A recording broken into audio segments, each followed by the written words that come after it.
অনুপ্রবেশ ইস্যুতে উত্তপ্ত বিধানসভা বাজেট অধিবেশনে তোপ মমতা বন্দ্যোপাধ্যায়ের।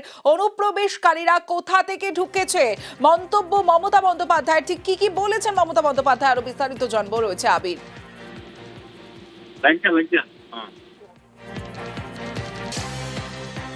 অনুপ্রবেশ ইস্যুতে উত্তপ্ত বিধানসভা বাজেট অধিবেশনে তোপ মমতার। অনুপ্রবেশকারীরা কোথা থেকে ঢুকেছে মমতা বন্দ্যোপাধ্যায় সীমান্তে অত্যাচার করতে দেব না মন্তব্য করেছেন মমতা বন্দ্যোপাধ্যায়। আর কি বলেছেন মমতা বন্দ্যোপাধ্যায় জানবো বিস্তারিত আবিরের থেকে। তিনি উল্লেখ করেছেন যে বিএসএফ, এসএসবি, সিআরপিএফ যখনই যা জমি চেয়েছে সেই জমি দেওয়া হয়েছে, কিন্তু তারপরেও বিএসএফ কে দেখতে পাওয়া গিয়েছে তারা তাদের যে এখতিয়ারের যে জায়গা সেটাকে তারা বৃদ্ধি করেছে, কিন্তু সেই জায়গাতেও তারা নিজেদের মতো সুরক্ষিত রাখতে পারছে না। তিনি একই সঙ্গে উল্লেখ করেছেন যে তাদের কাছে খবর আছে যে সীমান্তে বিভিন্ন জায়গাতে অত্যাচার করা হচ্ছে, তারা সেই অত্যাচার করতে দেবেন না। একই সঙ্গে যে বিরোধী দলের নেতা বারবার ধরে উল্লেখ করেছেন যে অনুপ্রবেশ হচ্ছে তার কারণ রাজ্য সরকার তাদেরকে জমি দিচ্ছে না। এমনকি পূর্বাঞ্চলীয় নিরাপত্তার যে বৈঠক, সেই বৈঠকের সময় স্বরাষ্ট্রমন্ত্রী বলার পরে জমি দেওয়া হচ্ছে না। এদিনকে মুখ্যমন্ত্রী তাকে উদ্দেশ্য করে তিনি বলেছেন যে আপনি সেদিনের বৈঠকে উপস্থিত ছিলেন না, বৈঠকে আমি ছিলাম। আপনি বাইরে কারোর কাছ থেকেই তথ্য শুনেছেন, কিন্তু আসলে আমরাই যতবার কেন্দ্রের তরফ থেকে আবেদন করা হয়েছে আমরা প্রয়োজনীয় সাহায্য করেছি। এমনকি রাজ্যের তরফ থেকেও বিভিন্ন সময় কাস্টমের কাছে চাওয়া হচ্ছিল যে যারা বাইরে থেকে আসছেন তাদেরকে যেন ভেতরে যেন তারা কোথায় থাকছেন, কি করছেন সেই সংক্রান্ত যেন সমস্ত কিছু যেন তথ্য তাদের কাছে যেন দেওয়া হয়, যদিও এখনো পর্যন্ত সেই ধরনের কোনো তথ্য তাদের সঙ্গে শেয়ার করা হচ্ছে না। আর অনুপ্রবেশ প্রসঙ্গের কথা বারবার ধরে উল্লেখ করা হচ্ছে, যদি অনুপ্রবেশের ঘটনা ঘটে তাহলে উত্তর পূর্ব ভারতের যে রাজ্যগুলি রয়েছে যেখানে বাংলাদেশের সঙ্গে সীমান্ত রয়েছে, অন্যদের সাথে সীমান্ত রয়েছে, তাহলে সেই জায়গা থেকে এসআইআর এর কাজ করা হচ্ছে না। ফলে এই প্রসঙ্গের কথা কিন্তু উত্থাপিত করেছেন বিধানসভার অভ্যন্তরে মুখ্যমন্ত্রী। সঙ্গে থাকো।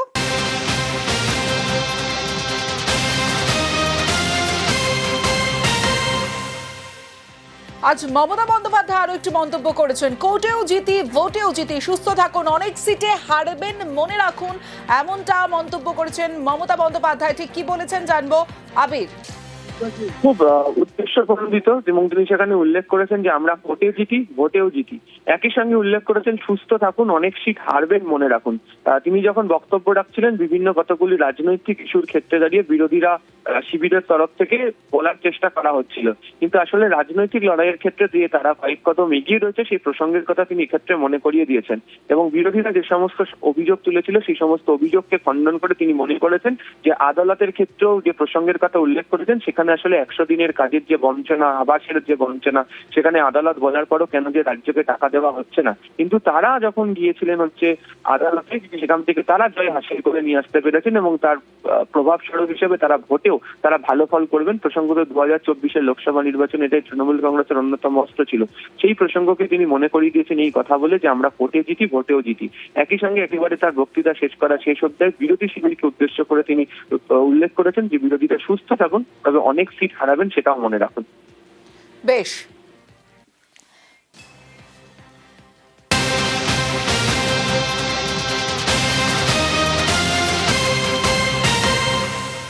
ঘাটাল মাস্টার প্ল্যান, আর সেই ঘাটাল মাস্টার প্ল্যানে বঞ্চনার অভিযোগ মমতা বন্দ্যোপাধ্যায় বিধানসভায় দাঁড়িয়ে কেন্দ্রীয় বঞ্চনার অভিযোগে সরব হয়েছেন মমতা বন্দ্যোপাধ্যায়।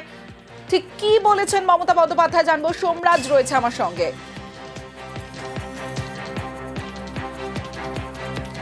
ঘাটাল মাস্টার প্ল্যানে বঞ্চনার অভিযোগ, আর বঞ্চনার অভিযোগে মমতা বন্দ্যোপাধ্যায় অভিযোগ করেছেন বিধানসভায় দাঁড়িয়ে কেন্দ্রীয় বঞ্চনার অভিযোগ মমতার। আরো কি বলেছেন মমতা বন্দ্যোপাধ্যায় জানাবে সোমরাজ। দেখো, ঘাটাল মাস্টার প্ল্যান নিয়ে মমতা বন্দ্যোপাধ্যায় বিরোধী দলের বেঞ্চের উদ্দেশ্য করা মন্তব্য করেন। মমতা বন্দ্যোপাধ্যায় বলেন যে কেন্দ্রীয় সরকারকে বারবার বলা সত্ত্বেও ঘাটাল মাস্টার প্ল্যান পরিকল্পনায় কেন্দ্র টাকা দেয়নি, তার বদলে রাজ্যকে নিজের টাকাতেই ঘাটাল মাস্টার প্ল্যান করতে হয়েছে। ইতিমধ্যেই 1500 কোটি টাকা ঘাটাল মাস্টার প্ল্যানের জন্য বরাদ্দ করা হয়েছে, তার মধ্যে ইতিমধ্যেই কয়েকশো কোটি টাকা ঘাটাল মাস্টার প্ল্যানের জন্য দিয়ে দেওয়া হয়েছে। ঘাটাল মাস্টার প্ল্যান কেন্দ্র করেনি বলে বিরোধী দলের বেঞ্চের উদ্দেশ্যে অভিযোগ করে ফের সরব হলেন মমতা বন্দ্যোপাধ্যায়। এছাড়াও ন্যাশনাল লাইব্রেরি সহ বিভিন্ন জায়গা থেকে নজরদারি করা হচ্ছে, পেগাসাসের মাধ্যমে নজরদারি করা হচ্ছে। মমতা বন্দ্যোপাধ্যায় এই বিস্ফোরক অভিযোগও তুলেছেন। এছাড়াও মমতা বন্দ্যোপাধ্যায় আজকে কেন্দ্রীয় বঞ্চনা নিয়েও ফের সরব হয়েছেন রাজ্যপালের জবাবি ভাষণে। যখন বক্তব্য রাখছিলেন, রাজ্যপালের ভাষণের উপর জবাবি ভাষণ দিচ্ছিলেন, সেই সময় মমতা বন্দ্যোপাধ্যায় কেন্দ্রীয় বঞ্চনা নিয়েও সরব হন। ফলত মমতা বন্দ্যোপাধ্যায় একদিকে যেমন ঘাটাল মাস্টার প্ল্যান নিয়ে বিরোধী দলের নেতা তথা বিরোধী দলের বেঞ্চকে উদ্দেশ্য করে আবারও সরব হন, পাশাপাশি ন্যাশনাল লাইব্রেরি সহ বিভিন্ন জায়গা থেকে নিয়ম নজরদারি করা হচ্ছে, পেগাসাসের মাধ্যমে বিভিন্ন মেশিন বসিয়ে নজরদারি করা হচ্ছে। মমতা বন্দ্যোপাধ্যায় বিস্ফোরক অভিযোগও তোলেন আজকে এই বিধানসভা থেকে। বেশ,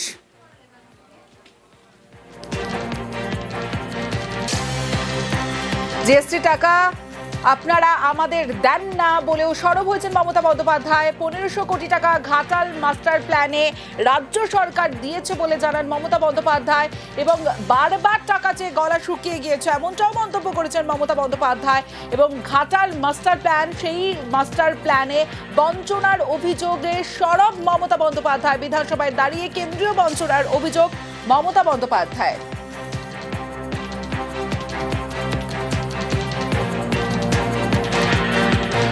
রাজ্যের টাকায় বন্য নিয়ন্ত্রণের কাজ করছে রাজ্যই, বারবার টাকা চেয়ে গলা শুকিয়ে গিয়েছে, সরব হয়েছেন মমতা বন্দ্যোপাধ্যায়।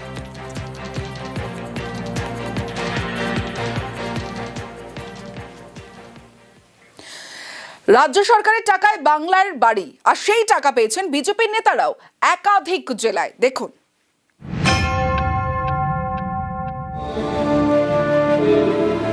বাংলার বাড়ি রাজ্য সরকারের প্রকল্প। এই প্রকল্পে আবেদন করলে পাকা বাড়ি তৈরির জন্য টাকা দেয় রাজ্য সরকার। আলিপুরদুয়ারে এই টাকা পেয়েছেন এক বিজেপি নেতা সুখচরণ দাস। আলিপুর 1 নম্বর ব্লকের উত্তর জিতপুর গ্রামের বাসিন্দা। স্থানীয় বিজেপি নেতা, পেশায় রাজমিস্ত্রি। মাস 6 আগে বাংলার বাড়ি প্রকল্পে আবেদন করেন। মঙ্গলবার প্রথম কিস্তির 60,000 টাকা পান।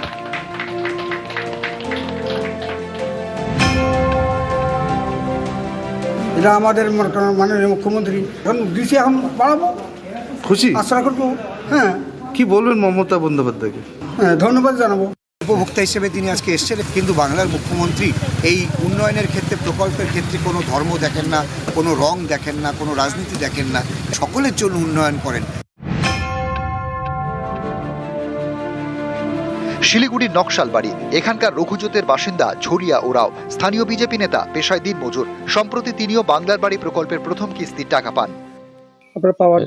পাওয়ার যোগ্য, এবং সরকার যদি দেয় এইভাবে গ্রামের মধ্যে, তো গ্রামের লোকের উন্নতি হবে।